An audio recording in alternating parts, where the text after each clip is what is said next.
కార్యక్రమాన్ని ఇక్కడ దిగ్విజయంగా జరుగుతుంది. ఈ రోజు ఈ కార్యక్రమాలు ఇంత దిగ్విజయంగా జరుగుతున్నాయి.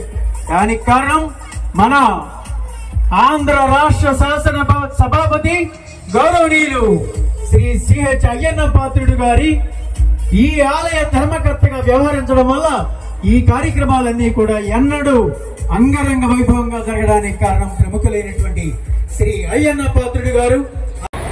సంక్రాంతికి నర్సీపట్నంలో సరైన కార్యక్రమాలు లేవు. ఏదో కార్యక్రమం చేద్దామని అందరూ కూర్చొని ఆలోచించాం. సత్యనారాయణ స్వామి గారి ప్రోద్బలంతో రంగంలో దిగాం. ఇప్పుడు 42 సంవత్సరాల నుంచి ప్రతి సంవత్సరం కూడా ఈ కార్యక్రమం చేసుకుంటూ వస్తున్నాం. సంక్రాంతి పండుగ అంటే మీకు తెలుసు, అల్లుళ్ళు, కూతుళ్ళు, మనవరాళ్ళు, మనవళ్ళు అందరూ కూడా పండుగకు వస్తారు. కానీ మన ఊరు వస్తే 2 రోజులు సరదాగా ఎంటర్టైన్మెంట్ ఉండాలా అని ఒక ఆలోచన చేసాం. మన చూసే భరతనాట్యం మన మాస్టర్ గారు, ధన మాస్టర్ గారు 42 సంవత్సరాలతో మనకు మొదలు పొందారు. మేము ఉన్నా లేకపోయినా ఈ కార్యక్రమం జరగాలి, అది నా కోరిక. అంతే ప్రత్యేకంగా తీసుకొచ్చి ఎందుకు సన్మానం చేస్తున్నారని చెప్పి నా ముందు అడగరు. కానీ మీరు నాలుగు పుష్పస్వాగతం ఎంత బ్రతికి తెల్ల బట్టలు వేసుకొని శుద్ధులు కొట్టుకొని సోకుని సచ్చిన తర్వాత తీసుకెళ్ళి బురద పడిసేస్తారు. తీసుకొని బురద కాండాలమైన బురద చచ్చిపోయింది కాబట్టి తిరిగింది, కానీ బతికుంటే నరకం. అప్పుడు నేను చూసి శ్మశానాన్ని బాగు చేద్దాం అని ఆలోచన వచ్చింది.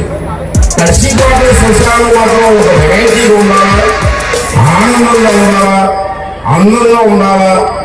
మామూలు టైంలో కూడా మనందరం ఇండియాకి కూర్చొని సాయంత్రం కూడా సరదాగా కాలక్షేపం చేసేలా ఉండాలని చెప్పి ఆలోచన వచ్చింది.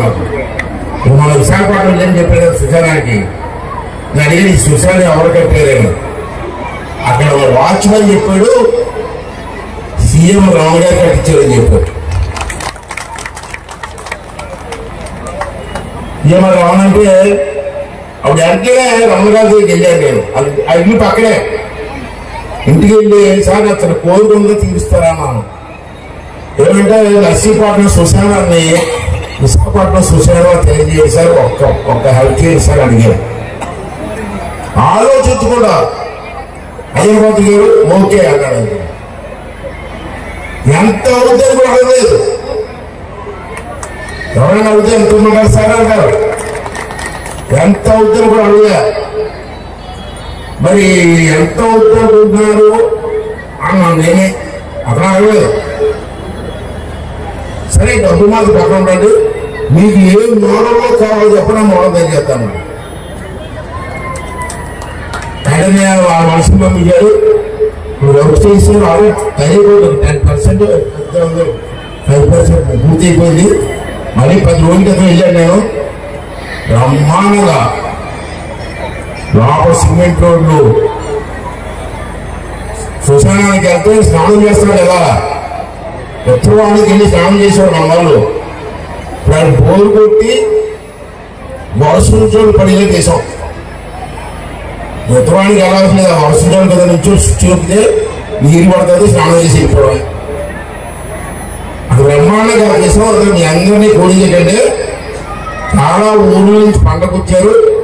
మీరు వెళ్ళే ముందు ఆ శ్మశానం దగ్గరికి వెళ్ళి బాగుందా లేదో చూపు చెప్తే మాకు సంతృప్తి, అక్కడ సంతృప్తి. ఈ రోజు కూడా నేను కూడా అడిగాను, ఎంత ఖర్చు చేస్తారంటే ఎందుకంటే ఎన్ని మీకు వెళ్ళినాను. మీరు అడిగారు, మంచి కార్యక్రమం చేస్తానంటే నా అంచనా ప్రకారంగా 30 లక్షల రూపాయలు నేను ఉంటుంది. తప్పుకోవచ్చు మీ ఆశీర్వాదం వారికి గారు. ఇటువంటి మంచి కార్యక్రమాలకి ఎన్నో చేయాలని చెప్పి వారిని భగవంతుని వారికి ఆశీర్వాదాలు చెప్పి కోరుకుంటూ, మరి ఈ కార్యక్రమం అభివృద్ధి చెందాలని, దానికి ఆశీర్వాదం కావాలని స్వామిని కోరుకుంటూ ఈ కార్యక్రమాన్ని స్టార్ట్ చేద్దాం. ఈ కార్యక్రమం మనకేం కొత్త కాదు.